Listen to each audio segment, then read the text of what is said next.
Tito Sen, Tito Sen, gusto mo talaga ng away? Ito, makinig kayo mabuti. Ha? Alam mo, ayoko nagagalit ako kasi palaban ako eh. Tito Sen, gusto mo talaga ng away?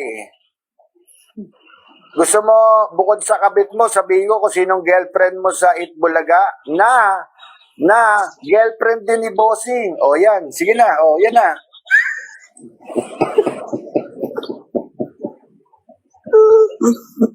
Gusto nyo talagang, gusto nyo magkasiraan dito, gusto nyo talagang, sige, Christy Fermin, banata mo, Christy Fermin, at lahat ng sikreto ng Itbulaga, sasabihin ko, Tito Sen, baka gusto mong sabihin ko rin kung saan mo kami dinadala na putahan, kung saan mo kami dinadala at tinuturuan mo kami humanap ng puta. Sa Macau. Gusto mo, Tito Sen? Yun